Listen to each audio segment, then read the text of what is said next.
Praise the Lord, ஹalleluya. இந்த பெரிய வெள்ளிக்கிழமை அன்னைக்கு உலகமே பெரிய வெள்ளியை வந்து நல்ல வெள்ளின்னு சொல்கிறாங்க. பெரிய வெள்ளியை நல்ல வெள்ளி, இங்கிலீஷில் குட் ஃப்ரைடேன்னு சொல்கிறாங்க. நிறைய பேர் கேட்பாங்க, எப்படி இது குட் ஃப்ரைடே ஆகும்னு. ஆமாம், இது ரியலி குட் ஃப்ரைடே. இது ஒரு பெரிய வெள்ளி, நல்ல வெள்ளி. எத்தனை வெள்ளிக்கிழமை வந்தாலும் இந்த வெள்ளிக்கிழமை விசேஷமான ஒரு வெள்ளிக்கிழமை. ஆமேன். ஏன் அப்படின்னு கேட்டிங்கன்னா, நல்லா கவனிக்கணும். உலக மக்கள்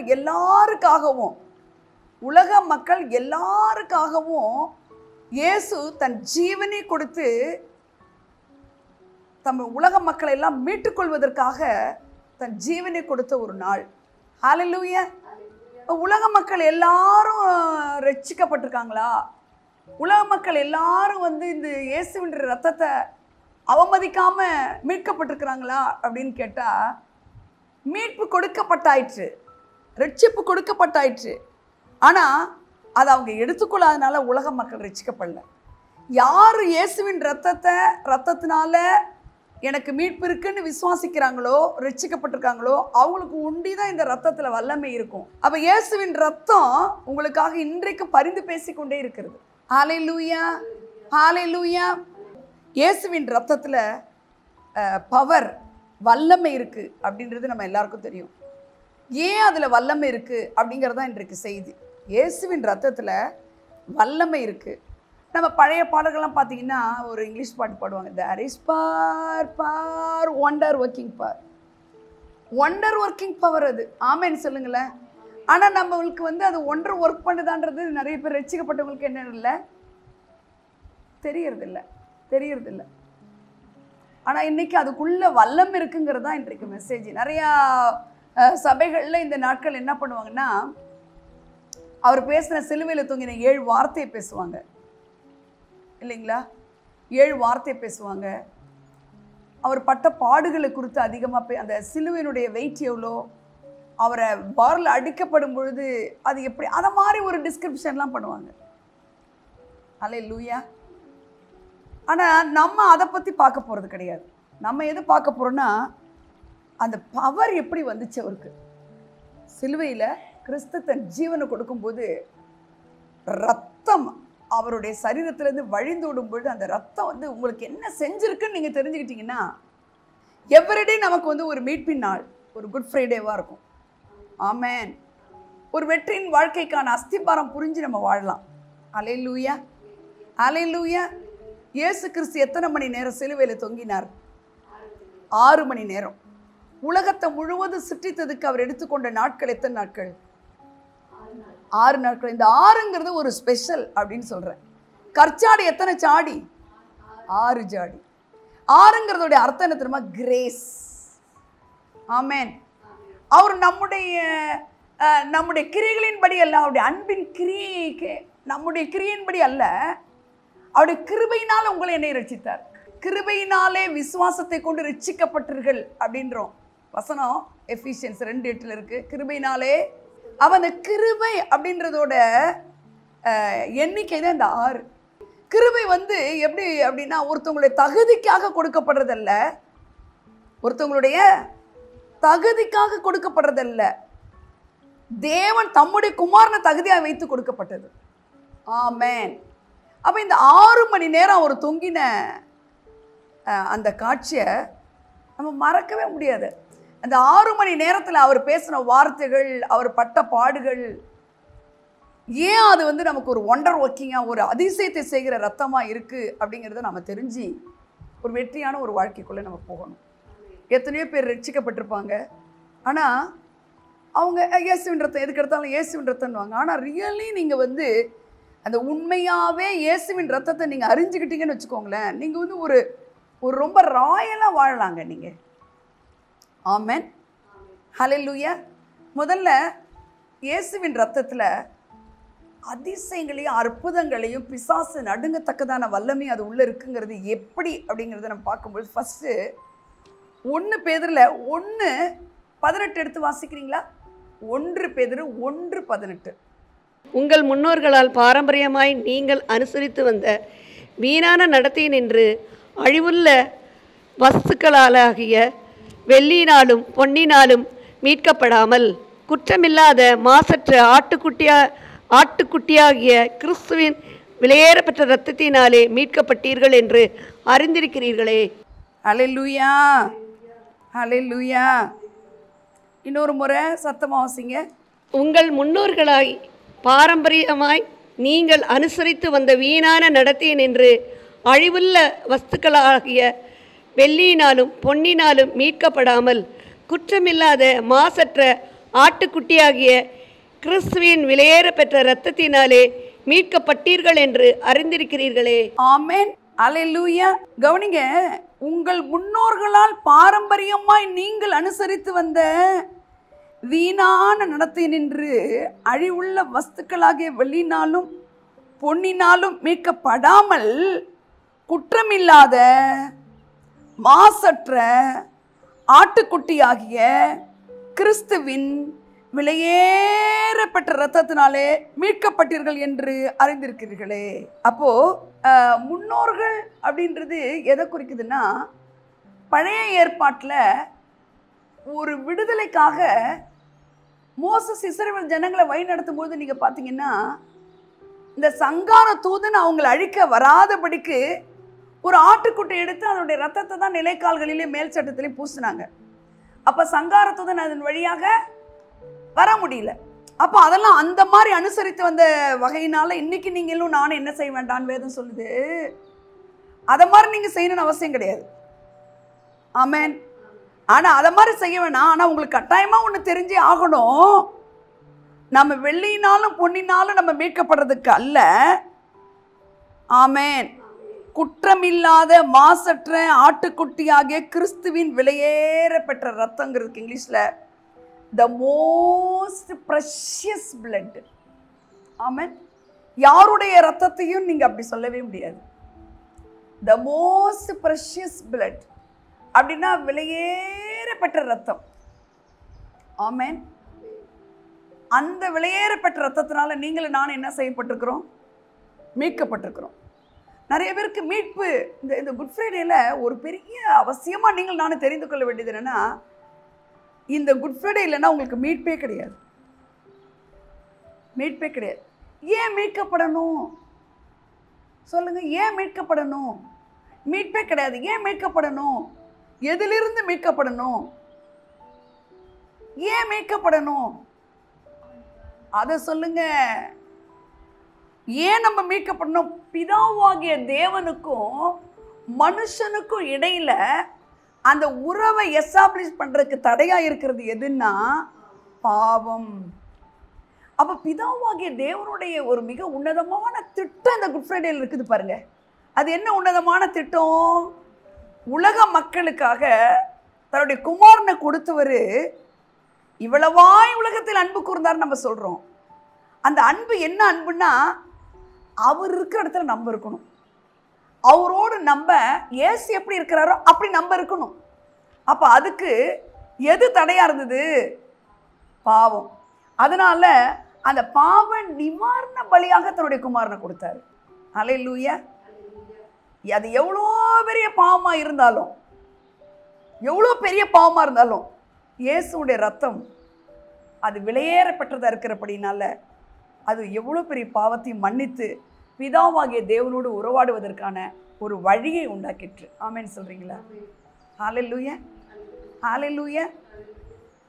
அந்த மகா பரிசுத்த ஸ்தலத்துல ஆசாரியன் போக முடியாது. ஆனா அதுக்கு அடையாளமா நீங்க பாத்தீங்கன்னா, அந்த திரைச்சீலை மகா பரிசுத்த ஸ்தலத்துக்கும் பரிசுத்த ஸ்தலத்துக்கும் இடையில இருக்கிற திரைச்சீலை மேலிருந்து கீழே இரண்டா கிழிக்கப்பட்டதா. அவ மேலிருந்து யார் கிழிச்சு விட்டா? யார் மேல யார் இருக்கா? பிதாவாகிய தேவன். அது ஒரு அடையாளமா இருக்கு பாருங்க. ஆமென். அப்போ ஏதோ ஒரு குட் ஃப்ரைடே ஏதோ கொண்டாடுறோம் அப்படி நினைக்க கூடாது. நம்ம இந்த குட் ஃப்ரைடேல ஒரு பெரிய விஷயம் என்னன்னா, விலையேறப்பட்ட ரத்தத்தினால உங்களை என்னை மீட்டது எதற்குன்னு முதல்ல நமக்கு தெரியணும். குழந்தைங்களுக்கெல்லாம் நம்ம சொல்லி கொடுக்கணும். எதுக்குன்னா, இப்போ கூட நீங்க அப்பான்னு கூப்பிடலாம் அவரை. இயேசு கிறிஸ்துவின் ரத்தத்தின் மூலமா நீங்க கழுவப்பட்டு என்ன பண்ணப்பட்டிருக்கீங்க?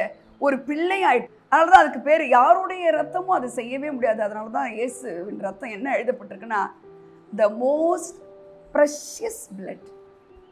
அப்படின்னா விலையேறப்பட்ட விலையேறப்பெற்ற ரத்தம். அது விலையேறப்பெற்ற ரத்தம் என்ன செய்யுமா? 1 யோவான் 1:7 வாசிக்கலாமா? 1 யோவான். அவர் ஒளியில் இருக்கிறது போல நாமும் ஒளியிலே நடந்தால் ஒருவரோடொருவர் ஐக்கியப்பட்டிருப்போம். அவருடைய குமாரனாகிய இயேசு கிறிஸ்துவின் இரத்தம் சகல பாவங்களையும் நீக்கி நம்மை சுத்திகரிக்கும். ரொம்ப முக்கியமான ஒரு வார்த்தை அது. இன்னொரு முறை வாசிக்கலாம். அவர் ஒளியில் இருக்கிறது போல நாமும் ஒளியிலே நடந்தால் ஒருவரோடொருவர் ஐக்கியப்பட்டிருப்போம். அவருடைய குமாரனாகிய இயேசு கிறிஸ்துவின் இரத்தம் சகல பாவங்களை நீக்கி நம்மை சுத்திகரிக்கும். ஆமென். ஹல்லேலூயா. அவர் ஒளியில் இருக்கிறது போல நாமும் ஒளியில் நடந்தால் ஒருவரோடு ஒருவர் ஐக்கியப்பட்டிருப்போம். அவருடைய குமாரனாகிய இயேசு கிறிஸ்துவின் இரத்தம் சகல பாவங்களை நீக்கி எழுதப்பட்டிருக்கு. பார்த்தீங்களா? சகல பாவங்கள் அப்படின்னா ஒன்று கூட விடாமன்னு அர்த்தம். ஆமென். ஒரு பாவத்தை கூட விடாம கழுவுறதுக்கு அவருடைய ரத்தம் விலையேற பெற்றதா இருக்கு. இதெல்லாம் அந்த இடத்துல ரொம்ப ஹைலைட்டான ஒரு வார்த்தை, சகல பாவங்களையும். சகல பாவங்களையும் நீக்கி. இது யாருக்காக எழுதப்பட்டதுன்னு கேட்டிங்கன்னா, இந்த நிருபங்கள்லாம் ரட்சிக்கப்பட்ட பிள்ளைகளுக்காக எழுதப்பட்டது. அப்போ ஒளியிலே நடந்தாலும் இருக்கேன். அப்போ ரட்சிக்கப்பட்டவங்க கூட ஒளியில நடக்க முடியாத என்ன வரும்? சூழ்நிலைகள் வரும், போராட்டங்கள் வரும், சேலஞ்சஸ் வரும். இந்த நிருபங்கள்லாம் ஆண்டவருடைய பிள்ளைகளுக்காக எழுதப்பட்டது. அப்ப நீங்கள் ஒளியில் நடந்தால்னா ஒளியில நடக்கிற பிள்ளைகள் தான், ஒளியின் பிள்ளைகள் தான். உங்களை என்னையும் பார்த்து நீயே வெளிச்சம்னு சொல்றாரு. ஆனா ஒளியில் நடந்தால் அப்படின்னு ஒரு வேர்டு போட்டிருக்குன்னா, சில நேரத்துல இந்த உலகம் நம்மளை கீழே இழுக்கும் பொழுது அப்படியே விழுந்துட்டோம்னா இனிமே நம்மளால எழுந்திருக்கவே முடியாது. இனிமே நம்மளால கர்த்தருக்கு உண்மையான பிள்ளை இருக்க முடியாதுன்னு யாருமே இருக்க வேண்டிய அவசியமே கிடையாது. அல்லேலூயா, அல்லேலூயா. அந்த விழுந்ததை வச்சு பிசாசானவன் நீ இனிமே எந்திரிக்க முடியாது, நீ அவ்வளோதான் உன் லைஃப்னு பயமுறுத்தினா கூட நீங்கள் நானும் பயப்பட வேண்டிய அவசியமே கிடையாது. இதெல்லாம் தான் ஒரு ரட்சிக்கப்பட்ட பிள்ளைக்கு தெரிஞ்சிருக்க வேண்டிய ஒன்று. ஆமென். இதெல்லாம் தான் ஒரு ரட்சிக்கப்பட்ட பிள்ளைகள் மற்றவங்களுக்கும் சொல்ல வேண்டிய ஒன்று. அல்லேலூயா. சரி விழுந்துட்ட அவ்வளோதான் அப்படின்னு சொல்லக்கூடாது. அப்பால இப்போ சாத்தான டக்குன்னு என்ன செஞ்சிரு? சகல பாவங்களை நீக்கி உன்னை சுத்திகரி. Cleansing blood it is. உன்னை சுத்திகரிக்கிறதுக்கு அது போதுமானதா இருக்கிறது. அந்த 7க்கு அப்புறம் பின்னாடி வாங்கல கொஞ்சம். பாருங்க 9 வாசிக்கிறேன். நம்முடைய பாவங்களை நாம் அறிக்கையிட்டால் பாவங்களை நமக்கு மன்னித்து எல்லா அநியாயத்தையும் நீக்கி நம்மை சுத்திகரிப்பதற்கு அவர் உண்மையும் நீதி உள்ளவராய் இருக்கிறார். எவ்வளவு நல்ல தேவன் பாருங்க. ஒருவேளை கர்த்தருடைய ஜனமே, ரட்சிக்கப்பட்ட பிள்ளைகளே, உங்களுக்கு நான் சொல்றேன், சிலர் பாவங்களில் விழுந்துட்டாங்கன்னா we should not be judgmental. இவங்க ஏன் இப்படி செஞ்சாங்க, அவங்க ஏன் அப்படி செஞ்சாங்க, அதனால தான் அவங்களுக்கு இப்படி வந்துச்சு. ஏங்க, இயேசு கிறிஸ்துவுடைய அன்பு தெரிஞ்சு நம்ம இப்படி இருக்கக்கூடாது. பார்த்தீங்களா இவங்க விழுந்துட்டாங்க, பார்த்தீங்களா அவங்க விழுந்துட்டாங்க, அது நம்ம வேலையே கிடையாது. ஹல்லேலூயா. அது ஒரு கர்த்தருடைய பிள்ளைக்கு அது வேலையே கிடையாதுங்க. ஹல்லேலூயா. ஹல்லேலூயா. என்ன செய்யணுமா? அவர் சொல்றாரு பாருங்க, நீ பாவத்தில் விழுந்தது, sin is not a problem for God. ஹல்லேலூயா. பாவம் நல்லா கவனிங்க, பாவம் தேவனுக்கு ஒரு பொருட்டே இல்லைன்னா பாவம் செய்யறதுக்காக சொல்ல வரலங்க. பாவம் செய்த பிறகு இவர் வேணாங்கிறது தான் ப்ராப்ளம். எவர் வேணாம்?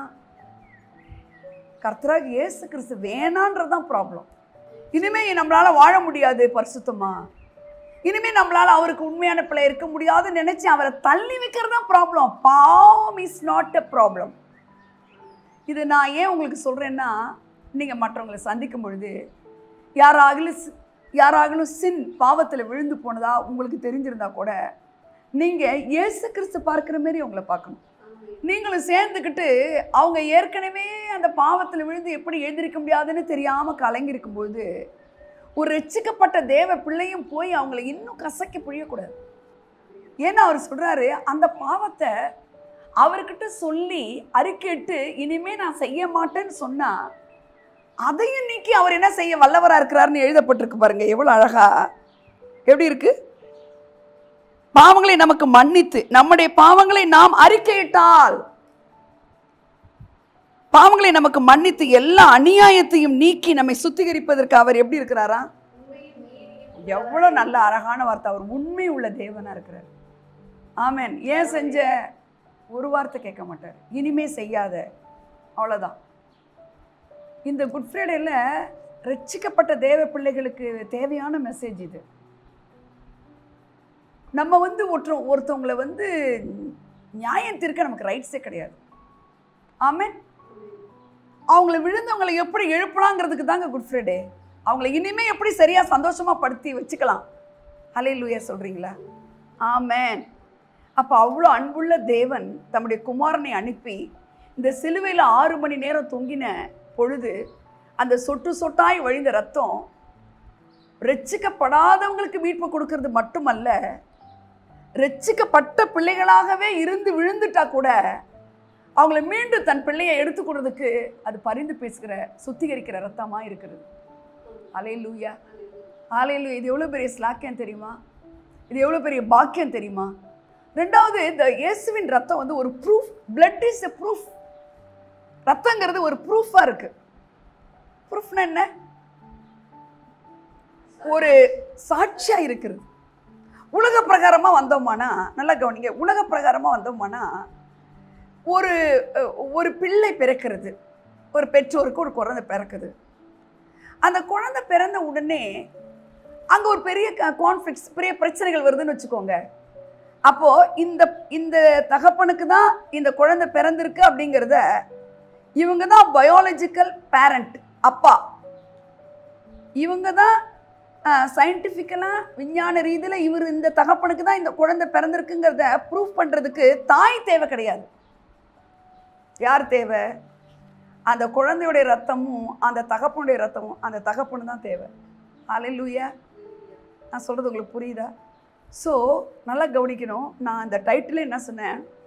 இயேசுவின் ரத்தம் எப்படி பவர்ஃபுல்னு நான் சொல்லிட்டு இருக்கேன். ஹல்லேலூயா. ஏன் அது பவர்ஃபுல்லாக இருக்குது அப்படின்னா, உலக பிரகாரமாக எப்படி ரத்தம் ஒரு ப்ரூஃபோ அதே போல் இயேசு கிறிஸ்து ரத்தம் பிதாவாகிய தேவனுடைய ரத்தம் தான். அவரே தன்னுடைய சொந்த குமாரனை உருவாக்கினாரு. யார? இயேசு கிறிஸ்துவ. அப்படிங்கிறதுக்கு ப்ரூஃபாக இருக்குது. எப்படி ப்ரூஃபாக இருக்குது அப்படின்னா, நல்லா கவனிக்கணும். இப்போ மதர் மேரி கிட்ட போயிட்டு எப்படி உங்களுக்கு இந்த இயேசு கிறிஸ்து குழந்தை தரிச்சிச்சு அப்படின்னு கேட்டால் என்ன சொல்லுவாங்க? ஜோசஃபுடைய ரத்தமாக இருக்குது அவர் மேலே. உலக பிரகாரமாக எர்த்தலி தகப்பனாக இருக்கிறாரு. இல்லை, இப்போ யோசேப்பு ஒரு உலக பிரகாரமான தகப்பனுடைய ரத்தமாக இருந்தால் இட் இஸ் ப்ரெஷியஸ் பிளட். அது விலையேறப்பட்ட ரத்தமும் கிடையாது. அது எந்த பாவத்தையும் கழுவுவதற்கு போதுமான சுத்திகரிக்கிறதுக்கு வல்லமே கிடையாது. அப்போ மதர் மேரிகிட்ட கேட்டால் என்ன சொல்லுவாங்க? எனக்கு பரிசுத்த ஆவியானவர், அப்படிதான் சொல்லுவாங்கல்ல, என் மேல நிழலிட்டாரு, அப்பொழுது இந்த குழந்தை, அதை தான் சொல்ல முடியும் அவங்க. அப்போ இந்த விலையேறப்பட்ட ரத்தம் ஒரு ப்ரூஃபா இருக்குதுன்னா அது யார் மூலமா கிடைச்சிருக்குன்னா, ஹோலி ஸ்பிரிட் மூலமா அந்த பவர் கிடைச்சிருக்கு. இல்லைங்க? எப்படி கிடைச்சது? நிழலிட்டார், பரிசுத்த ஆவியா. அப்ப பரிசுத்த ஆவியானவர் வரும்போது என்ன வரும்னு சொல்லப்பட்டிருக்கு? வல்லமை வரும். பரிசுத்த ஆவியானவர் இறங்கும் போது பெலன் உண்டாயிருக்கும்னு எழுதப்பட்டிருக்கு. ஆமென் சொல்லுங்க. பெலன், வல்லமை அப்படிங்கிறதுக்கு இங்கிலீஷ்ல பவர். அப்போ இயேசு கிறிஸ்து அவருடைய ரத்தத்தின் வல்லமை எப்படி வந்துச்சுன்னா, பரிசுத்த ஆவியினுடைய பவர் தான் பிளட் ஆஃப் ஜீசஸ்ல இருக்கு. இல்லைங்க? ஹோலி ஸ்பிரிட்டுடைய பவர் தான் யாருக்குள்ள இருக்கு? கிரைஸ்டோட பிளட்டுக்குள்ள இருக்கு. ஹல்லேலூயா, ஹல்லேலூயா, ஹல்லேலூயா. இயேசு கிறிஸ்துவுடைய ரத்தம் வல்லமை உள்ளதுன்னா அப்படி எப்படி வந்துச்சு அந்த வல்லமை? மதர் மேரியால வரல, ஜோசப்பால வரல. ஜோசப்பால வரலன்னு நிறைய கிறிஸ்துவுக்கு தெரிஞ்சாலும் மதர் மேரியாலையும் வரல. யார் மூலமா வந்து? பரிசுத்த ஆவியினுடைய பலத்தினால் வந்தது. ஆமென் சொல்லுங்க. ஸோ பரிசுத்த ஆவியானவருடைய பலத்தினால என்னங்க முடியாது? பரிசுத்த ஆவியானவரால் என்ன முடியாது? எல்லாமே முடியும். பலத்தினாலும் அல்ல, பராக்கிரமத்தினாலும் அல்ல, ஆவியானவரால் எல்லாம் ஆகும். அப்ப ஆவியானவரால் எல்லாம் ஆகும்னா இயேசு கிறிஸ்துவின் ரத்தத்தினாலும் எல்லாம் ஆகும். ஆமென். ஒத்துக்கிறீங்களா? ஹல்லேலூயா, ஹல்லேலூயா. நம்ம ரட்சிக்கப்படும் போது இயேசு என்னுடைய ரத்தத்தில் அவருடைய ரத்தத்தினால என் பாவத்தை கழுவினாரு, விசுவாசிக்கிறீங்களா? விசுவாசிக்கிறேன். கிறிஸ்துவை பிதாவாகிய தேவன் மருத்துவருந்து உங்களுக்காக தான் எழுப்பினாருன்னு நீங்கள் விசுவாசிக்கிறேன்? ஆமாம், நான் விசுவாசிக்கிறேன். அவரை இருதயத்தில் ஏற்றுக்கொண்டீங்களா? ஏற்றுக்கொள்கிறேன் அப்படின்னு ஒரு சாதாரணமாக நம்ம ரட்சிப்பை நினைக்கிறோம். அல்லேலூயா. எவ்வருடே நினைக்க வேண்டிய ஒன்று இயேசுவின் ரத்தம். எவ்வருடே ஒவ்வொரு நாளும் நினைக்க வேண்டிய ஒன்று இயேசுவினுடைய ரத்தத்தின் வல்லமை. இந்த குட் ஃப்ரைடே நாட்களில் மட்டும் கிடையாதுங்க. ஹல்லேலூயா. ஸோ ஒரு உலக பிரகாரமாக ரத்தம் எப்படி ஒரு ப்ரூஃபாக இருக்குதோ, அதே போல் இந்த விலையேறப்பட்ட ரத்தம் தான் proof for Father God, Son of God and the Spirit of God. அவங்களுடைய வல்லமை தான் இந்த ரத்தத்தில் இருக்குன்னு. ஹல்லேலூயா, ஹல்லேலூயா. நம்ம கம்யூனியன் எடுக்கும்போது நம்ம ஒன்று சொல்லுவோம்ல, என்ன சொல்லுவோம்? ரத்தத்தினாலான புதிய உடன்படிக்கைன்னு சொல்லுவோம்லம்மா, சொல்கிறோமா? அப்படி கம்யூனியன் கொடுக்கும்போது என்ன? இது ரத்தத்தினாலான புதிய உடன்படிக்கை சொல்லலாம். ரத்தத்தினாலான புதிய உடன்படிக்கை. பழைய உடன்படிக்கை என்ன? ஒரு வீட்டுக்கு ஒரு ஆட்டுக்குட்டி, அதை அடிக்கிறது, அதை ரத்தம் பூசுறது, இல்லைன்னா பாவம் மன்னிப்புக்குன்னு ஏதோ ஒரு ஆனிமல், ஒரு ஆனிமலுக்கு என்ன விலங்கை இப்போ வந்து ஏழைகள் புறா, கொஞ்சம் வசதியானவங்க என்ன செய்வாங்க? வெள்ளாட்டுக்கடா, இளங்காளை, இப்படி சில பலியை செலுத்தி அந்த பாவத்துக்கு நிவாரணம் பண்ணிக்குவாங்க. அல்லேலூயா. ஆனால் உங்களுக்கும் எனக்கும் எவ்வளோ பெரிய ஸ்லாக்கியமா, ஒவ்வொரு பாவத்துக்கும் பண்ண வேண்டிய அவசியம் இல்லை. எல்லா பாவத்துக்கும் ஒரே தரம் ஒரே பலியாக அவர் பலியானார். ஆமென், ஹல்லேலூயா. அந்த ரத்தம் உறைஞ்சிருக்கா? கிடையவே கிடையாது. அந்த ரத்தம் இன்னும் உங்களுக்கு எனக்கு என்ன செஞ்சுக்கிட்டு இருக்கு? பரிந்து பேசிக்கொண்டே இருக்கு. எவ்வளோ சந்தோஷமான ஒரு விஷயம் இல்லை? எவ்வளோ ஒரு பாக்கியம் பாருங்கள் நம்மளுக்கு. ஆமென், ஆமென், ஹல்லேலூயா. ரத்தத்தினாலான புதிய உடன்படிக்கைன்னா என்ன சொல்கிறேன்னா, அந்த புதிய உடன்படிக்கையில் இயேசுவின் ரத்தம் உங்களுக்காக பரிந்து பேசிக்கொண்டிருக்கிறது. ஆமென், ஹல்லேலூயா, ஹல்லேலூயா. இயேசு கிறிஸ்துடைய ரத்தத்தில் வல்லமை இருக்கிறதுன்னு சொல்லிட்டு இருக்கேன். எது என்ன இருக்குன்னு சொல்கிறேன்? நீங்கள் சொல்லுங்கள், வல்லமை இருக்குன்னு எப்படி சொல்லலான்னு? அதான் answer. There is wonder working பவர்னு ஒரு பாட்டு பாடுறாங்க. என்ன ஒண்டர் ஒர்க்கிங்? யாரால? Spirit of God. ஹல்லேலூயா, ஹல்லேலூயா. அப்போது உங்களுக்கும் எனக்கும் இப்போ மதர் மேரிக்குள்ளே கவனிக்கணும். மதர் மேரிக்குள்ளே பரிசுத்த ஆவியானவர் இறங்கினாரு. இயேசு கிறிஸ்து பரிசுத்த குழந்தையாக பிறந்தார். அவருக்குள்ளே ஓடிக்கொண்டிருந்த ரத்தமும் பரிசுத்த ரத்தமாக இருக்கிறது. இப்போ நான் உங்களை கேட்குறேன், நீங்களும் நானும் அவருடைய பிள்ளைகளை ஆகும் பொழுது உங்களுக்கு என்ன சொல்லி உங்களை ரட்சிப்பு நடத்தினாங்க? உங்களுக்கு என்ன சொல்லி ரட்சிப்பு நடத்தினாங்க? சுவிசேஷம் சொல்லி நடத்தினாங்க. என்ன சொல்லி நடத்தினாங்க? அப்போ சுவிசேஷம்னா என்ன? நற்செய்தின்னு நமக்கு தெரியும் இல்லை? சுவிசேஷனால எல்லாருக்கும் என்ன? காஸ்பல் இங்கிலீஷில், இல்லைன்னா அதை என்ன சொல்லுவாங்க? குட் நியூஸ் அப்படின்னு சொல்லுவாங்க. ஆமென். இப்போ என்ன குட் நியூஸு அப்படின்னு கேட்டிங்கன்னா, நல்லா கவனிக்கணும். என்ன குட் நியூஸு? அவருடைய ரத்தத்தினால பெரிய குட் நியூஸ் என்னன்னா, பிதாவுக்கும் தேவனுக்கும் இடையில் இருக்கக்கூடிய அந்த கேப் இல்லாமல் போயிடுச்சு. ஆமென். இது எவ்வளோ பெரிய விஷயம் இல்லைங்க? பிதாவாகிய தேவனோடு நீங்கள் எப்பொழுதும் நீங்கள் போய் அப்பான்னு கூப்பிடலாம். நீங்கள் பிள்ளைகளாக மாறிட்டீங்க. நீங்களும் நானும் என்னவா மாறிட்டோம்? அப்போது சாதாரணமாக இயேசுவின் ரத்தத்தை பற்றி ஒருத்தவங்க காஸ்பல் சொல்லும் பொழுது, சுவிசேஷம் சொல்லும் பொழுது கிடைச்ச ஒரு பெரிய குட் நியூஸு அப்படின்னு ஏன் வருதுன்னா, அது உள்ளே இருக்கிற பவர். ஸோ நாட் ஓன்லி பிளட்டில் மட்டும் பவர்னு நான் சொல்ல வரல, அதை மறுக்க முடியாது. அதே வேளையில் காஸ்பல் ஹேஸ் பவர்னு சொல்கிறேன். ஆமென். இல்லை, இன்றைக்கி நமக்கு சொன்னாங்களே, ஒருத்தவங்க தானே சொன்னாங்க நம்மளுக்கு இயேசுவின் ரத்தத்தை குறித்து, உன் பாவம் கழுவப்பட்டு நீ பாவம் மன்னிப்பெல்லாம் பெற்றுட்டு நீ ஆண்டவருடைய பிள்ளையாக மாறிடுன்னு சொன்ன உடனே நம்ம என்ன பண்ணிட்டோங்க? அப்படியே இன்றைக்கி ரட்சிக்கப்பட்டிருக்கோம் பாருங்க. அப்போ காஸ்பல் ஹேஸ் பவர். அல்லேலூயா. சுவிசேஷத்துக்கு என்ன இருக்குது? எதனுடைய பவர் மாதிரியே இருக்குதுன்னா, பிளட் ஆஃப் ஜீசஸ் மாதிரியே தான் இருக்கு. ஏன்? அந்த பரிசுத்த ஆவியினால தான் அந்த விலையேறப்பட்ட ரத்தம் உங்களுக்கு பேசப்பட்டிருக்கிறது. பரிசுத்த ஆவியினுடைய வல்லமையினால அந்த ரத்தம் பேசப்பட்டதுனால அதுக்குள்ள இருக்கிற வல்லமையானது உங்களை மனம் திரும்ப பண்ணிட்டு. எவ்வளோ பெரிய விஷயம் தெரியுங்களா இது? யாராவது ஒருத்தர் வந்து நமக்கு வேண்டியவங்க 2000 ஆண்டுகளுக்கு முன்னாடி அவர் தொங்கினதை நான் பார்த்தேன்னு சொன்னாங்களா? சொல்லுங்களேன். அதை வெளியேறப்பட்ட ரத்தத்தை நீ ஏற்றுக்கொள்ளுன்னு கெஞ்சினாங்களா? கிடையவே கிடையாது. அப்போ நான் என்ன சொல்ல வரேன்னா, இயேசுவின் ரத்தத்தில் என்ன பவர் இருக்கோ, the same power is in gospel. ஹல்லேலூயா. அதை நம்ம மறுக்க முடியாது. காஸ்பல் அப்படின்னா சுவிசேஷம். சுவிசேஷம்னா நற்செய்தி. என்ன நற்செய்தி? இயேசுவின் ரத்தம் நீ எவ்வளோ பெரிய பாவம் பண்ணியிருந்தாலும் உன்னை மன்னிக்கத்தக்கதாக இருக்குது, சுத்திகரிக்கத்தக்கதாக இருக்குது. நீ ஆண்டவர்கிட்ட வான்னு நீங்கள் சாதாரண ஆளாக சொல்லுவீங்க. ஆனால் அதை சொல்லும் பொழுது அதுக்குள்ளே இருக்கிற பவர் அவங்கள மாற்றிடும். ஆனால் ஒரு பெரிய இன்னைக்கு துக்கமான விஷயம் என்னென்னா, என்னங்க, யாருமே காஸ்பலை ப்ரீச் பண்ணுறது கிடையாது. நூதனமான அநேக விஷயங்கள், வெளிப்பாடுகள், ஃபாஸ்டிங் எடு, நெடுமுழங்கால் போடு, இத்தனை நாள் எடு, இதை பண்ணு, அதை பண்ணு, வேற என்னது, பொருத்தனை பண்ணிக்க,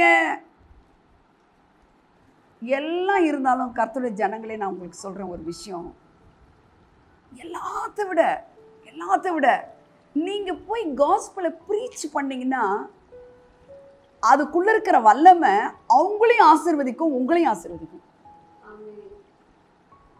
இன்னைக்கு நிறைய பேர் பிளெஸ்ஸிங்காக இல்லாத காரணம் அவங்க ப்ரீச் பண்ணுறதில்லை. எதை?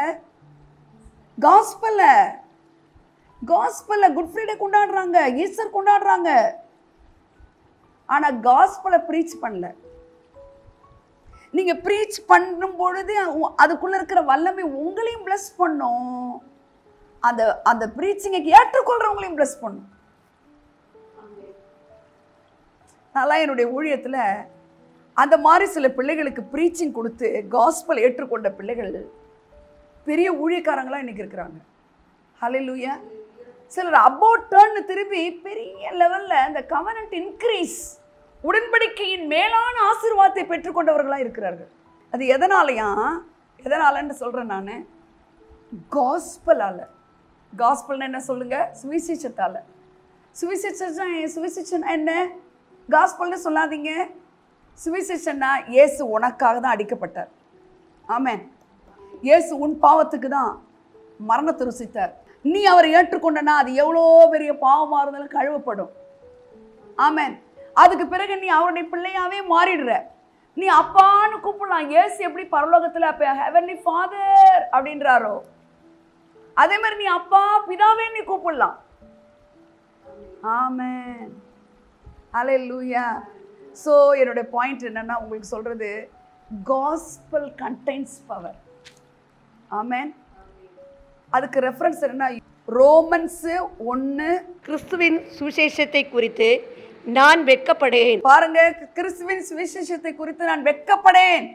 எவ்வளோ நிருபங்களை எழுதுறாரு, ஆனால் சுவிசேஷம் சொல்றது நான் வெட்கப்பட மாட்டேங்கிறாரு. ஏன் அப்படின்னா, முன்பு யூதரிலும் பின்பு கிரேக்கரிலும் விசுவாசிக்கிறவன் எவனோ அவனுக்கு ரட்சிப்பு உண்டாவதற்கு அது தேவ பலனாய் இருக்கிறது. தேவ பலனாய் இருக்கிறது அப்படிங்கிறது இங்கிலீஷ்ல என்ன இருக்குதுன்னா, ரட்சிப்பு உண்டாவதற்கு அது தேவ பலனாய் இருக்கிறது. எது தேவ பலனாய் இருக்கிறது? சுவிசேஷம் அறிவிக்கிறது. நான் வெட்கப்பட மாட்டேங்கிறாரு பவுல். சுவிசேஷம் சொல்றதுக்கு நான் என்ன செய்ய மாட்டேன். இன்னைக்கு எத்தனை பேர் இன்னைக்கு காலேஜ் படிக்கிற பிள்ளைங்க நான் கர்த்தருடைய பிள்ளைன்னு சொல்லுவாங்க? சொல்லுங்க பாப்போம். இயேசு கிறிஸ்துவின் பிள்ளைன்னு சொல்லிக்கிறதுல எவ்வளோ சந்தோஷப்பட்டு சொல்லுவாங்கன்னு எனக்கு தெரியல. சிலர் பெரியவங்க தான் ஆகட்டும், ஏதாவது ஒரு பிரச்சனை இருக்கும்போது நான் ஆண்டவருடைய பிள்ளை, நான் உங்களுக்கு சொல்கிறேன், என்ன வேணும் உங்களுக்கு சொல்லுங்கன்னு நம்ம போய் சொல்லுவோமா? பவுல் கமாலியலின் பாதத்தில் படித்த ஒரு பெரிய தியாலஜியன், ஒரு பெரிய உன்னதமான ஊழியத்தை செய்கிறவர் சொல்கிறாரு, நான் வந்து சுவிசேஷம் சொல்ல நான் வெட்கப்பட மாட்டேங்கிறார். ஹல்லேலூயா. நான் வெட்கப்பட மாட்டேங்கிறார். ஏன்னா யூதர் வழியாக ரட்சிப்பு புறஜாதியாருக்கு வருது. அதை நான் சொல்லும் பொழுது அதை நான் என்ன சொல்கிறேன்னா அதை செய்யுதுங்கிறாரு. இப்போ உண்மை தானேங்க அது. எனக்கு யாரோ ஒருத்தவங்க சொன்னாங்க, உங்களுக்கு யாரோ ஒருத்தவங்க சொன்னாங்க, அந்த சொன்னது நடந்துச்சா இல்லையா? என்னென்ன சொன்னது நடந்துச்சு? ரட்சிப்பு வந்துச்சு. இவ்வளோ பெரிய ஸ்லாக்கியம் இல்லை இது? எவ்வளோ பெரிய ஸ்லாக்கியம். காஸ்பல் சொல்லப்பட்டு ரட்சிக்கப்பட்டது. சும்மா லைட்டாக நம்ம எடுத்துக்கிறோம் காஸ்பல் சொல்கிறத. நான் இந்த குட் ஃப்ரைடேல உங்களுக்கு ரொம்ப இன்சிஸ்ட் பண்ணுற ஒரு பாயிண்ட்டு, காஸ்பல் சொல்லுங்கள். உங்கள் பிள்ளைங்களுக்கு சொல்லிக் கொடுங்க. பிள்ளைங்களுக்கு என்ன சொல்லிக் கொடுக்கணும்? ஏசப்பா உடைய ரத்தம் பாவத்தை மன்னிக்கணும். எவ்வளோ பாவத்துலேயும் நாட் ஒன்லி பாவங்க, அவங்களுக்கு பாண்டேஜஸ், ஏதாவது சத்துருடைய சதி திட்டங்களை உங்கள் வாழ்க்கையை கட்டி வச்சுருந்தா கூட நீங்கள் இயேசுகிட்ட வாங்க, அவருடைய ரத்தம் உங்களை விடுவிக்கும் அப்படின்னு சொல்ல தெரியணும். இதுக்கு ஒரு பெரிய டேலண்ட் வேணும்னு கிடையாது. இதுக்கு நீங்கள் பைபிள் காலேஜ் படிச்சுக்கணும்னு கிடையாது. இதுக்கு ஒரு பெரிய வெளிப்பாடு வேணும்னு கிடையாது, இல்லையா? நமக்கு சொன்னவங்களாம் ஒரு மிக மிக சாதாரணவங்க தானே. எனக்கெல்லாம் என் ஸ்டூடெண்ட்டு சொன்னான், நான் ரட்சிக்கப்படுறதுக்கு நாங்கள் கிறிஸ்டினாக இருந்தால் கூட நான் ரட்சிக்கப்படுறதுக்கு என் ஸ்டூடெண்ட்டு சொன்னான் எனக்கு ரட்சிப்பை பற்றிங்க. இன்றைக்கி எத்தனை பேருக்கு ரட்சிப்புனா முதல்ல என்னான்னு சொல்ல தெரியுமா? ரட்சிக்கப்பட்டவங்களுக்கே கேட்குறேன். நீங்கள் ரட்சிக்கப்பட்டிருக்கீங்களான்னு கேட்டு பாருங்களேன். ரட்சிக்கப்பட்டிருக்கீங்களான்னு கேளுங்க தயவுசெய்து. அப்படி தான் நினைக்கிறேன்னுவாங்க சிலர், தெரிலன்னுவாங்க. ஆனால் அவங்க போயிட்டுருக்கிற சர்ச்சு ஸ்பிரிச்சுவல் சர்ச்சாக கூட இருக்கும். ஹல்லேலூயா. ரொம்ப பரிதாபம் இல்லை இது. இதுக்கு மேலே இயேசுக்கு சேர்றதுக்கு ஒன்றுமே இல்லைங்க. சிலர் சொல்லுவாங்க, ஏங்க எல்லாரும் இயேசு நல்லவர் நல்லவர்னு சொல்கிறாங்க, ரட்சிப்புன்றாங்க, எல்லாரும் ரட்சிக்கப்படலையே ஏங்க அப்படின்னு சொல்லுவாங்க. கேள்விப்பட்டிருக்கீங்களா? இப்போ ஒரு பெரிய இந்த ஊரில் ஒரு பெரிய சோப் கம்பெனி இருக்குன்னு வச்சுக்கோங்க. சோப்பு கம்பெனி இருந்தால் அழுக்கு சரியாயிடுமாம்மா? பெட்டில் ஒரு பேஷண்ட் இருக்கிறாரு, கட்டில் கிடையாது படுத்து கிடக்கிறாரு, தலகாணிக்கு பக்கத்துலேயே மெடிசன்ஸ்லாம் பக்கத்துலேயே இருக்குது. அந்த மெடிசன்ஸ்லாம் பக்கத்தில் இருக்கிறதுனால அவருக்கு நல்லா ஆகிடுமா? ரட்சிக்கப்பட்டவங்க பக்கத்தில் இருக்கிறதுனால ரட்சிப்பு வருமா? அவங்களுக்கு காஸ்பல் சொல்லப்படணும். ஆமென். அந்த பேஷண்ட் பக்கத்துலேயே ஒரு பாக்ஸ்குள்ள அவங்களுடைய மெடிசன் எல்லாமே இருக்குது. அதை எடுத்து அவர் என்ன செஞ்சாகணும்? சாப்பிடணும். அந்த சோப்பை எடுத்து அந்த அழுக்கு கழுவுனாதான் சுத்தம் படும். எத்தனை வருஷம் நீங்களும் நானும் குட் ஃப்ரைடே ஈஸ்டர்னு கொண்டாடினாலும் பேசிக்காக ஒரு விஷயத்தை இந்த நாளில் நான் உங்களுக்கு திணிக்க விரும்புகிறேன். நான் ரட்சிக்கப்பட்டேன், என் பிள்ளைகள் ரட்சிக்கப்பட்டாங்க, என் குடும்பம் மற்றவங்களுக்கு காஸ்பல் சொல்லணும். நான் சொன்னால் கேட்பாங்களா அப்படின்னு வாங்க பிள்ளைங்க. நான் சொல்கிறேன், ரோமர் 1:16-17 இப்படியாய் சொல்லுகிறது, காஸ்பல் நீ ப்ரீச் பண்ணும்போது அதுக்குள்ள தேவ பலன் இருக்குன்னு சொல்லப்பட்டிருக்கு. ஹல்லேலூயா. ஒரு அக்கா என்ன பண்ணுவாங்கன்னா, நிறைய ட்ராக்ஸ் எடுத்துக்குவாங்க. பணக்கார வீட்டு பெண்ணு தான் அவங்க. அதில் இயேசுவின் ரத்தம் ஜெயம் அப்படின்னு ஒரு டைட்டில் இருக்கும். இயேசு உன்னை நேசிக்க, ரொம்ப பெரிய மெசேஜெலாம் கிடையாது. ஸோ ஒரு பக்கத்துலேயே முடிஞ்சிடும். பையில் எடுத்து போட்டுக்கிட்டு பணக்காரவங்க காரை ஒரு பக்கம் நிறுத்திட்டு அந்த பஸ் ஸ்டாண்டில் ஒரு ரவுண்ட் அடிப்பாங்க. அவன் இப்படி அண்ணாச்சி இது பிடிங்க, தம்பி இது பிடிப்பா படிப்பா அப்படி கொடுத்துட்டு போவாங்க. அதில் ஒரு பெரிய இந்த கிரானைட் பண்ணுற பெரிய குரோர்பதி அதை படிச்சுக்கிறார். அவருக்கு அதில் பெரிய லாஸ் வந்திருக்கு. அவருக்கு லாஸ்னா இப்போ கொஞ்சம் இந்த கிரானைட்லாம் லாஸ் இல்லை, சாதாரணமாக வராது, பெரிய பெரிய லேக்ஸ் கணக்கில் அதில் அவர் என்ன நினச்சிருக்கிறாரு, நம்ம இனிமேல் நிமிருவோமா அப்படின்னு துக்கத்தில் இருந்துக்கிறாரு. ஆனால் அந்த கிறிஸ்துவோடைய அன்பு உங்களுக்கு என்ன வேணால் செய்யணும். அந்த அந்த பேப்பரில் அது என்ன சொல்கிறது, ட்ராக்ஸில் எழுதப்பட்டதை அவர் படிக்கிறதுக்கு முன்னாடி இந்த அக்கா சொன்னது என்னன்னா, அண்ணாச்சி ஒரே ஒரு சான்ஸ் இயேசு கொடுங்க. என்னங்க, ஒரே ஒரு சான்ஸ் இயேசு கொடுங்க. இதுக்கெல்லாம் என்ன டேலண்ட் வேணும் சொல்லுங்க? தேவபலன் இல்லை, அது உனக்குள்ள இருக்கிற ரட்சிப்பை நீ கடத்தணுங்கிறது உன்மேல் விழுந்த கடமைன்னு நீ நினைக்கணும். நீ சொல்றதுல தான் தேவபலன் இருக்கு. சொல்றதுக்கு எந்த திறமையும் வேண்டாம். நீ ரட்சிக்கப்பட்டபடினால சுவிசேஷம் சொல்றது உன்னுடைய கடமையா இருக்கிறது. நீங்க காஸ்பல் சொல்லன்னா அதுக்குள்ள இருக்கிற பவர் அப்படியே இருக்குது, வெயிட் பண்ணிட்டு இருக்குது. He is coming soon. இயேசு வரப்போகிறார்னே சொல்லிட்டு இருக்கிறாங்களே, ஏன் இன்னும் வரல? எல்லா மனுஷனும் ரட்சிக்கப்படுவது தேவனுக்கு சித்தமா இருக்கிறது. எல்லாருக்கும் சுவிசேஷம் அறிவிக்கப்படுகிறது, நம்ம விழுந்த கடமையா இருக்கிறது. நம்ம பிள்ளைகள் அதுங்க சின்னதாக வளரும் பொழுது ஏசப்பாவோட அன்பு சொல்லி கொடுக்கணும். பெரியவங்க போகும்போது வரும்போது யார்கிட்ட சொல்லலாம்? இன்னைக்கு நூதனமான எத்தனையோ விஷயங்கள் சொல்லி கொடுக்கறதுக்கு நிறைய பேர் இருக்கிறாங்க. ரொம்ப simple and profound it is. ரொம்ப சிம்பிளானது, ஆனால் ரொம்ப மிக உன்னதமானது. எது? சுவிசேஷம். உங்களுக்கு ஒருத்தவங்க சுவிசேஷம் சொல்லி தான் இன்னைக்கு கிறிஸ்துவோடைய அன்பில் நிற்கிறீங்க. அதுக்கு சென்டர் பாயிண்ட் யார்? ஜீசஸ். ஜீசஸோடைய விலையேறப்பட்ட ரத்தம். ஆமென். இன்னைக்கு எத்தனை பேர் ரட்சிக்கப்பட்டவங்க கீழே விழுந்து அவங்கள ஜட்ஜ்மெண்ட் பண்ணிக்கிட்டு, என்னங்க அவங்கள ஜட்ஜ்மெண்ட் இவங்க கொடுத்துக்கிட்டு எப்படி இருக்கும் ஆண்டவருக்கு? ரொம்ப ரொம்ப துக்கப்படுவாருங்க, ரொம்ப துக்கப்படுவார் ஆண்டவர். ஆனால் உங்களை கண்டு அவர் மனம் மகிழணும் சிஸ்டர். உங்களை என்னை கண்டு அவர் என்ன செய்யணும்? நான் இவளை நம்பலான்னு சொல்லணும். நம்ம மேலே அவர் பிரியப்படுறாருன்றத அவர் விளங்கப்படுவார். நான் இன்னைக்கு கேரண்டி சொல்கிறேங்க, நீங்கள் ப்ரீச் பண்ணுறத பெருசாக ஒன்று ப்ரீச் பண்ணுவோன்னா, இயேசு நல்லவர்னு நீங்கள் ப்ரீச் பண்ணால் அந்த நல்லவர் நீங்கள் சொல்லும்போது அதுக்குள்ளே ஒரு பவர் போய் அவங்கள நல்லவராக காட்டும். இயேசு குணமாக்குவார்னு நீங்கள் சொன்னீங்கன்னா அந்த குணமாக்குவார்னு நீங்கள் சொல்லும்போது அந்த வல்லமை போய் அவங்கள கன்ஃபார்ம் பண்ணுங்க. பாவம் மன்னிக்கப்படும் ஒருத்தவங்க சாதாரணவங்க சொல்கிறாங்க, நம்ம அதை ஏற்றுக்கிட்டோம், பாவம் மன்னிக்கப்பட்ட நிம்மதி வந்துருச்சு பாருங்க நம்மளுக்கு. இல்லை உடனே நம்ம அபவுட் டர்ன் இந்த பக்கம் திரும்பிட்டோம் பாருங்க. இந்த பக்கம் போடிட்டு இருந்த நம்ம காஸ்பல் as பவர். ஹல்லேலூயா. ஏன் அப்படின்னா அந்த காஸ்பலை நீ ப்ரொனவுன்ஸ் பண்ணும்பொழுது இந்த ஹோல் வேர்ல்ட வார்த்தையை ஃபாதர் காட் ப்ரொனவுன்ஸ் பண்ண உடனே ஹோலி ஸ்பிரிட் ஓடி போய் எல்லாத்தையும் செஞ்சார். பார்த்தீங்களா?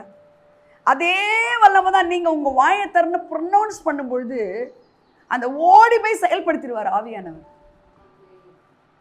ஆமென். அதுதான் அதில் என்ன இருக்குன்னா பவர்ன்ற வேர்டு இருக்கு. பவர் அப்படின்னாலே உங்களுக்கு யார் நினைப்பு வரணும்? ஹோலி ஸ்பிரிட் நினைப்பு தான் வரணும், பரிசுத்த ஆவியானவர் தான் வரணும். அப்போ காஸ்பல் சொல்லுவீங்களா? குட் ஃப்ரைடேயில் நீங்கள் எடுக்க வேண்டிய ஒரு தீர்மானம் என்ன? காஸ்பல் சொல்லணும். என் குடும்பத்தை காஸ்பல் சொல்கிறதுக்கு நான் பயன்படுத்தணும். ஆமென் சொல்லுங்க. பாருங்கள், அந்த ஆக்கில் அவங்க போய் சொல்லி ஒரு பெரிய கிரானைட்டு ஓனர் வந்து ரட்சிக்கப்பட்டார். அதில் கீழே ஒரு நம்பர் இருந்தது, இவங்களை தேடி வந்துட்டார். ரட்சிக்கப்பட்டு கர்த்தருடைய பிள்ளையாக மாறி இன்னைக்கு பெரிய லெவலில் ஒரு சப்போர்ட்டராக இருக்கிறாருங்க கிங்டம் ஆஃப் காடுக்கு. தேவனுடைய ராஜ்யத்தில் ஒரு பெரிய சப்போர்ட்டராக இருக்கிறாரு. அவர் எப்படி விருத்தி அடையிறது, எப்படி நல்லா இருக்கிறது, எல்லாமே கவனன்ட் பிளட்ல தாங்க இருக்கு. ஆமென்.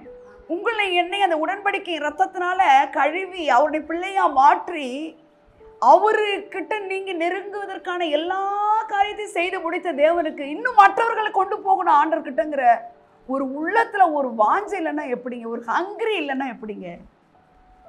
நான் ரொம்ப துக்கப்படுறேன். அந்த வாஞ்சை இருக்கணுங்க. சுவிசேஷம் சொல்லணுங்கிற ஒரு வாஞ்சை இருக்கணும். கிறிஸ்தவர்களாக இருக்கிறதுனால அவங்க ரட்சிக்கப்பட்டிருப்பாங்கன்னு கிடையாது. எல்லா கிறிஸ்தவர்களும் ரட்சிக்கப்பட்டிருப்பாங்கன்னு கிடையாது. அல்லேலூயா. அந்த ரட்சிப்பை கொடுப்பதற்காக தான் அவர் இந்த சிலுவையில் தொங்குறார். ஆமென்.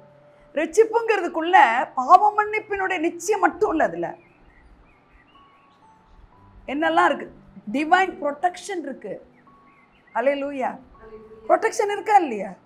பழைய ஏற்பாட்டிலே நீங்கள் அதை பார்க்கலாம். அதை நிலைக்காலில் பூசவும் சங்காரத்துடன் உள்ள நுழைய முடியல. இன்னைக்கு நீங்கள் உங்கள் குடும்பம், உங்கள் பிள்ளைகள், உங்கள் தேசம், உங்கள் பட்டணம், உங்களுடைய வேலை ஸ்தலம், உங்களுடைய எல்லா ஏரியாலையும் இந்த பிளட் ஆஃப் ஜீசஸ் நீங்கள் அப்ளை பண்ணீங்கன்னா, அல்லேலூயா, அது எவ்வளோ பெரிய பிளான் ஆஃப் சேட்டனாக இருந்தாலும் தவிடுபடி ஆயிடுங்க. எவ்வளோ பெரிய ஸ்லாக்கியம் நமக்கு கிடைச்சிருக்கு. எவ்வளோ பெரிய ஸ்லாக்கியம் இல்லை இது நமக்கு. பிளட் ஆஃப் ஜீசஸ் அப்ளை பண்ணுறேன்னு சொல்லலாம்.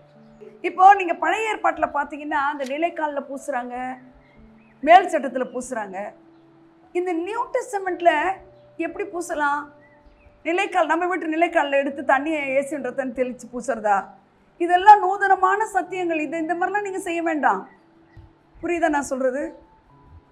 தண்ணி எடுத்து இயேசுவின் ரத்தமாக சொல்லி நிலைக்காலில் பூசுகிறேன், அங்கே பூசுகிறேன், இதெல்லாம் வந்து உங்களுக்கு தான் ஒரு திருப்தியை கொடுக்குமே தவிர, வேர்டு என்ன சொல்லுதுன்னா நீ உன் உள்ளத்தில் பூசு. எப்படி? வாயை திறந்து என் உள்ளத்தில் இயேசுவின் ரத்தம் இருக்கிறதுனால அந்த பாவத்தை நான் செய்ய மாட்டேன். உள்ளே பூசுறீங்க, வெளியிலையும் பூசணும். வெளியில் பூசும்பொழுது உங்கள் வாகனம், நீங்கள் எல்லாம் ப்ரொடெக்ஷன் ஆகிடும். அப்போது inside and outside, inner cleansing and outer cleansing, applying inside and outside. உள்ளே பூசுகிறோம், வெளியில் பூசுகிறோம். அப்போ தான் நம்ம முழுமையான ஒரு காஸ்பலுக்குள்ளே இருந்து மற்றவங்களை நடத்த முடியுங்க. ஹல்லேலூயா. இப்போ புதிய கவர்னண்ட்டில் வந்து நம்ம புது உடன்படிக்கையின் பிள்ளைகள் நம்ம எப்படி பூசணும்னு நான் சொல்கிறேன். இன்றைக்கி நிறைய புது கவர்னண்ட் இருக்கிறவங்களே வேறு மாதிரி பூசிகிட்டு இருப்பாங்க. இல்லை ஏமா இருக்கிறாங்களா? அப்படி இருக்காங்க. தலையில் தண்ணி எடுத்து ஊற்றிக்குவாங்க இயேசுவின் ரத்தம்னு. அப்புறம் கிழக்கு மேற்கு வடக்கு அதெல்லாம் நீங்கள் உங்கள் விசுவாசம் தான் வச்சுக்கலாம். அதை நான் குறையாக நான் பேசுறதுக்கு இல்லை. ஆனால் இயேசுவின் ரத்தம்னு சொல்லி பிளட் ஆஃப் ஜீசஸை நீங்கள் வாயினால் இருதயத்தில் விசுவாசத்தை வாயினால் நீங்கள் அறிக்கையிடும் பொழுது அது என்ன காரியமோ அது அப்படியே வாய்க்கும். இருதயத்தில் விசுவாசத்தை வாயிலே அறிக்கை பண்ணும் பொழுது ரட்சிப்பு உண்டாயிருக்கும். அப்போ ரட்சிப்பு இருக்க ரிசல்ட் உண்டாயிருக்கும். இங்கிருந்து அமெரிக்காவுக்கு கூட நீங்கள் பிளட் ஆஃப் ஜீசஸ் அப்ளை பண்ணலாம். ஹல்லேலூயா, ஹல்லேலூயா. சொல்கிறது உங்களுக்கு புரியுதா? இந்த இப்போ நீங்கள் என்ன உங்களுக்கு வந்து என்ன புரியுது, என்ன செய்ய போகிறீங்க இந்த குட் ஃப்ரைடே அன்னைக்கு? நீங்கள் என்ன தெரிஞ்சுக்கிறீங்க? காஸ்பல் சொல்கிறீங்க. காஸ்பல் சொல்லி அது டிவைன் ப்ரொடெக்ஷன் கூட கொடுக்குன்னு சொல்லுவீங்க நீங்கள். ஆமென் சொல்லுங்கள். உங்களுக்கு ப்ரொடெக்ஷன் இருக்குன்னு சொல்லுவீங்க, ப்ரொவிஷனும் இருக்குது. ஹல்லேலூயா. இந்த கவர்னண்ட் பிளட்னா என்ன? கவர்னண்ட்னா என்ன சொல்லுங்கள்? உடன்படிக்கை என்ன? இந்த ட்ரினிட்டி காட் இருக்காங்கல்ல, திருத்துவ தேவனுக்கும் உங்களுக்கும் எனக்கும் ஒரு அக்ரிமெண்ட் ஆயிடுச்சு. அந்த அக்ரிமெண்ட்டை யாருமே உடைக்க முடியாது. இப்போ இந்த பிள்ளைக்கும் நம்மளுக்கும், பிள்ளைகளுக்கும் நம்மளுக்கும் ஒரு பேரண்டல் கவர்னண்ட் இருக்கு. அப்போ அது என்ன செய்யறோம்? நம்ம அதுங்களுக்கு போஷிக்கிறோமா இல்லையா? போஷிக்கிறோமா இல்லையா? போஷிக்கிறோம். பாருங்க, இஸ்ரவேல் ஜனங்களை தேவன் வழிநடத்தும் போது அவங்க சாக்ரிஃபிஷியல் ஆஃபரிங் கொடுத்துக்கிட்டே இருக்காங்க. பாவ நிவாரண பலி செலுத்த அவர் என்ன பண்றாரு பாருங்க, மண்ணா கொட்டுறது. மண்ணா இவர் கொடுக்குற அளவுக்கு அவங்க ரொம்ப ஒழுங்கானவங்களா? சொல்லுங்களேன், ஒழுங்கானவங்களா இருந்தாங்க. இயேசு கிறிஸ்துவுடைய ரத்தத்தில் நான் சொன்னது உங்களுக்கு புரிஞ்சிச்சா? கவர்னண்ட் பிளட்னு சொன்னேன். அப்படின்னா உடன்படிக்கையின் ரத்தம்னு சொன்னேன். இப்போ பெற்றோராக நாம் நம்ம பிள்ளைக்கு எப்படி இருக்கிறோன்னா ஒரு அக்ரிமெண்ட் இருக்கும். இது என் பிள்ளை, இது என்னுடைய. அந்த பிள்ளைங்க அடங்குதோ அடங்குலையோ, கீழ்ப்படிதோ படியிலையோ, ஆனால் அவங்களுக்கு வேண்டியதுன்னா நம்ம என்ன செய்கிறோம்? போஷிக்கிறோம், காப்பாற்ற வேண்டியது செய்கிறோம், செய்ய வேண்டியது செய்கிறோம். அது நம்ம மேலே விழுந்த கடமையாக செஞ்சுக்கிட்டே இருக்கும். அப்போ இந்த ரத்தத்தினால நீங்களும் நானும் கர்த்தரோடு இணைக்கப்பட்டோமானா அந்த பிளட் உங்களுக்கு என்ன செய்யுதுன்னா கவர்னண்ட் பிளட் ஆகிடுது. கவர்னண்ட் பிளட்னா உடன்படிக்கையின் ரத்தம் உங்களுக்கு போஷிக்கிறதா, காப்பாற்றுறதா, உதவி செய்கிறதா ஆகிடுது. ஹல்லேலூயா. அதுக்கு அடையாளமாக நம்ம எப்படி நம்ம பிள்ளைகள்கிட்ட இருக்கிறோமோ, நம்ம குடும்பத்தில் இருக்கிறோமோ, அதே போல் Father God, Son of God and Spirit of God, அந்த பரலோக குடும்பத்தில் நம்ம அங்கத்தினராக இருக்கிறபடினால பரலோகம் கடமைப்பட்டிருக்கிறது இந்த ரத்தத்தினால. ஹல்லேலூயா. அதனால தான் அவங்களுக்கு பாலும் தேனும் ஓடுகிற கானானுக்கு போகிறதுக்காக கூப்பிட்டு வராரு. மண்ணா பொழியுது. ஆமென் சொல்லுங்க. அவங்களுக்கு இது வேணும் அது வேணும் போது அவர் கொடுக்குறாரு. ஹல்லேலூயா. அவள் குட் ஃப்ரைடே வர்றதுனால வெறும் நம்ம ரட்சிப்புன்றது மட்டும் கிடையாது. இன்னொரு விஷயத்த மறக்கக்கூடாது. அந்த கவர்னண்ட் இன்க்ரீஸ்னு ஒன்று இருக்குது. கவர்னண்ட்டு அப்படின்னா என்னது? அந்த உடன்படிக்கை உங்களுக்கு என்ன செய்யும்னா ஒரு பிள்ளைக்கு கொடுத்துக்கிட்டே இருக்கிற மாதிரி கொடுத்துக்கிட்டே இருப்பார். அபண்டண்ட்டாக கொடுத்துருவார். அதனால தான் நானும் ஜீவன் உண்டாயிருக்கவும் பரிபூர்ணங்கிறதுக்கு மோர் அபண்டன்ஸ் அப்படிங்கிற ஒரு வார்த்தை இருக்கு. அவள் இயேசுவின் ரத்தத்தினால உங்களுக்கு இன்னொன்னும் கிடைக்குது. என்னன்னா அபண்டன்ஸ். ஆமென். அது எப்படி? மோர் அபண்டன்ஸ். ஹல்லேலூயா, ஹல்லேலூயா. இப்போ பழைய ஏற்பாட்டில் ஒரு வசனத்தை எடுத்து பார்த்து அதை அப்படியே நம்ம புதிய ஏற்பாட்டுக்கு நம்ம என்ன செய்கிறோம்னா கனெக்ட் பண்ணிக்கிறோம். லேவியராகமம் 8ஆம் அதிகாரத்தில் 22லேருந்து 26 வாசிங்க. அதாவது இந்த லேவியராகமம் 8ல் 22லேருந்து 26 வரைக்கும் நீங்கள் வாசிக்கலாம். அப்புறமா அது எதை பற்றி சொல்லுதுன்னா, ஆரோன் தான் என்னவா இருக்கிறாரு? ஆசாரியராக இருக்கிறார். அதுக்கு என்ன கட்டளை கொடுக்கப்படுதுன்னா, கவனிங்க, அந்த ஆட்டுக்கடாவை எடுத்துகிட்டு வந்து அந்த ரத்தத்தை எடுத்து எங்கெல்லாம் பூசப்படணும்னு சொல்லப்பட்டிருக்குன்னா, ஆரோனுடைய வலது காதின் மடலிலும். அதுதான் வாசிங்க. எங்க எங்க எங்க பூசணுமா சொல்லுங்க? ஆரோனுடைய வலது காதின் மடலிலும். ஆரோனுடைய வலது காதின் மடலிலும். காது மடல். அப்புறம் வலது கையின் பெருவிரலிலும். வலது கையின் பெருவிரலிலும். வலது காலின் பெருவிரலிலும் பூசி ரத்தத்தை பலிபீடத்தின் மேல் சுற்றிலும் தெளித்தான்னு வச்சுக்கலாம். தெளித்துன்னு இருக்கு. அல்லேலூயா. எங்கெல்லாம் எங்கெல்லாம் சொல்லுங்க?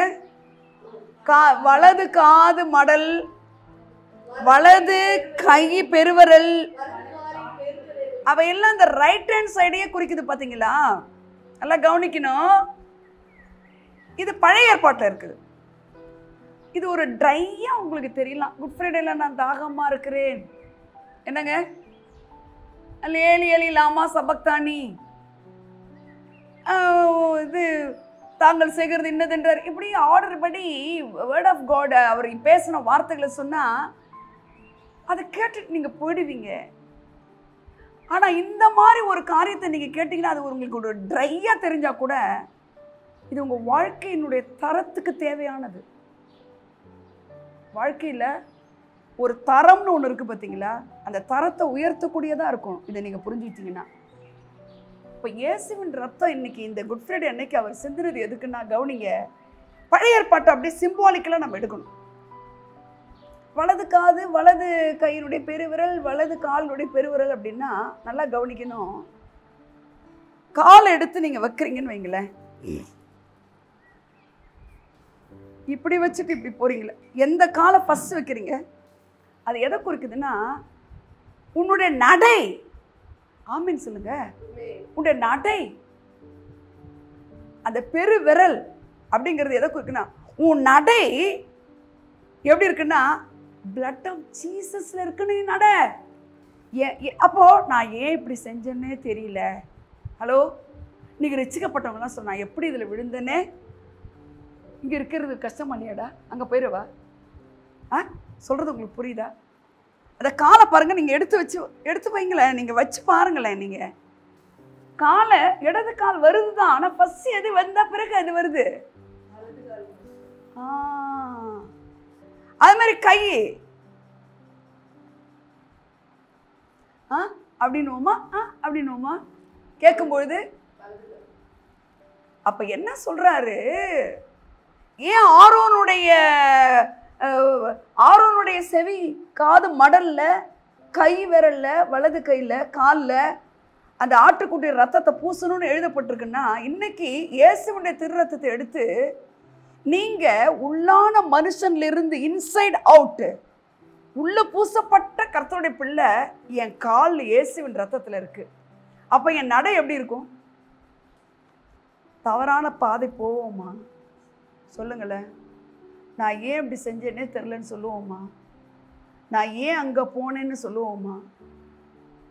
என் கை ஏன் இப்படி செஞ்சிச்சுன்னு தெரிலன்னு சொல்லுவோமா? காது என்ன?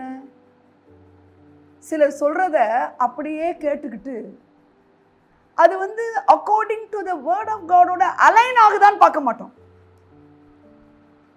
ஆனா உண்மையா இன்சைட் அவுட் அப்படின்னா உள்ள அப்ளை பண்ணி பிளட் அப்ளை பண்ண ஒரு பிள்ளை வெளி உலகத்துல உள்ள இருந்து தான் வெளியில பார்ப்பாங்க. வெளியில இருக்கிறது உள்ள அட்டாக் பண்ணக்கூடாது. வெளியில இருக்கிற சூழ்நிலை உன்னை அட்டாக் பண்ணக்கூடாது. வெளியில இருக்கிற செய்தியை உன் காது கேட்கக்கூடாது. உள்ள இருக்கிறதுலேருந்து உன் காது கேட்டு இது என்னது? என் கர்த்தர் என் பட்சத்து இருக்கிறார், மனுஷனுக்கு என்ன செய்வான் சொல்ல தெரியணும். ஆமேன்.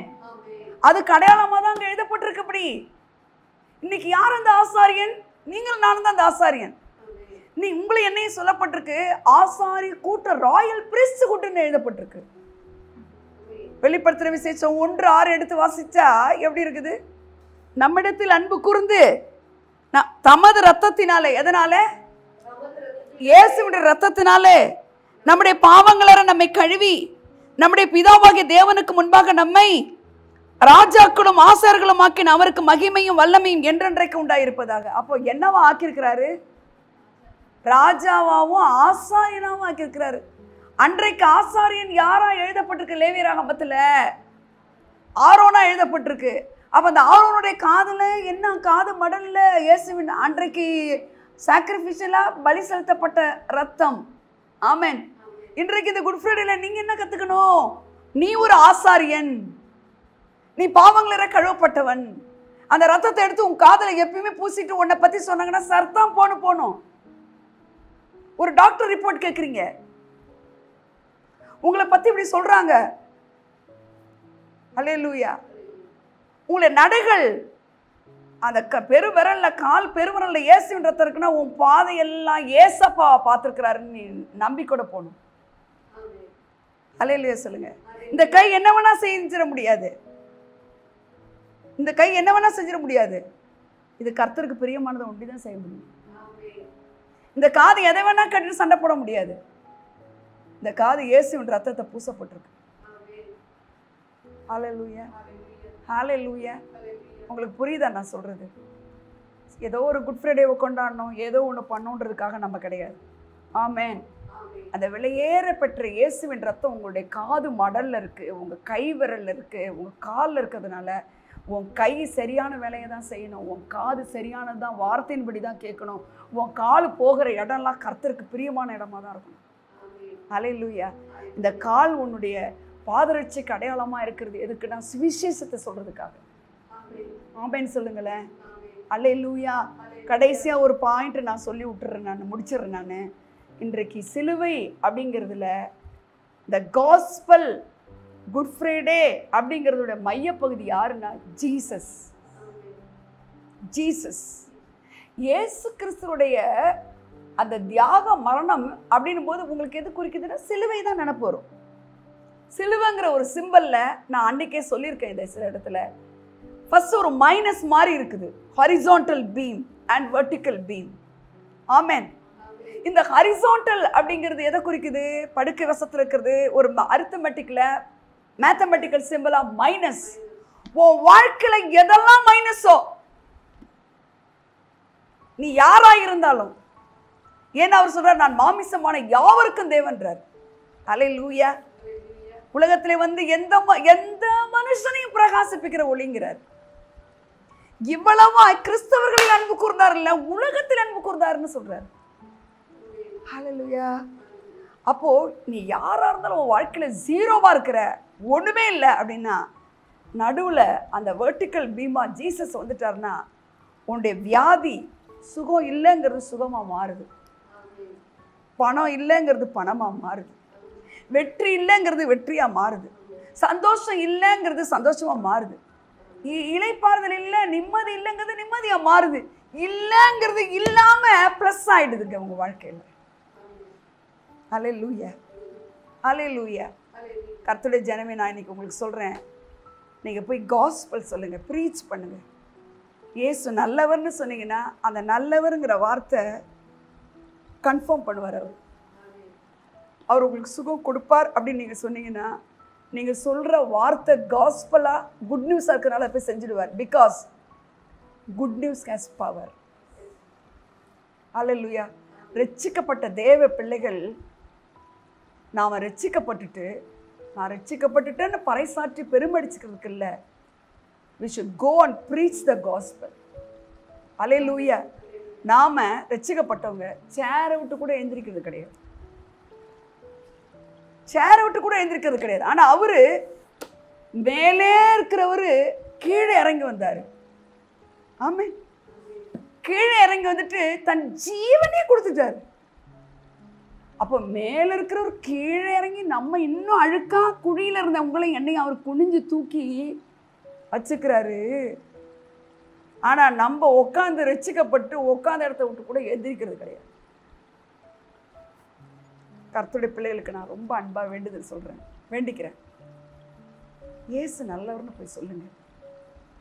உனக்கு என்ன பிரச்சனை இருந்தாலும் அவரால் செய்ய முடியும்னு சொல்லுங்க. நீங்க சொல்ற வார்த்தையில பவர் இருக்கிறதுனால அவர் செஞ்சிடுவார். ஆமென். அதனாலதான் இந்த ஃப்ரைடேக்கு பேரு குட் ஃப்ரைடே.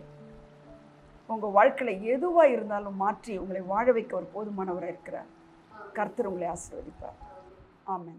தாய் தன் சேயை மறந்து விட்டாலும் மறவேன் உன்னை என்றதாலே ஸ்தோத்திரம். தாய் தன் சேயை மறந்து விட்டாலும் மறவேன் உன்னை என்றதாலே ஸ்தோத்திரம். வரைந்திரன்றோ உம் உள்ளங்கையில் வல்லவா எந்தன் புகலிடமே. வரைந்திரன்றோ உம் உள்ளங்கையில் வல்லவா எந்தன் புகலிடமே. என்னை மறவா ஏசுநாதா, உந்தன் தயவால் என்னை நடத்தும். என்னை மறவா ஏசுநாதா, உந்தன் தயவால் என்னை நடத்தும். வல்ல ஜீவ வாக்குத்தத்தங்கள் வரைந்தெனக்காய் ஈன்றதாலே ஸ்தோத்திரம். வல்ல ஜீவ வாக்குத்தத்தங்கள் வரைந்தெனக்காய் ஈந்ததாலே ஸ்தோத்திரம். ஆபத்திலே அரும் துணையே, பாதைக்கு நல்ல தீபமிதே. ஆபத்திலே அரும் துணையே, பாதைக்கு நல்ல தீபமிதே. என்னை மறவா ஏசுநாதா, உந்தன் தயவால் என்னை நடத்தும். என்னை மறவா ஏசுநாதா, உந்தன் தயவால் என்னை நடத்தும்.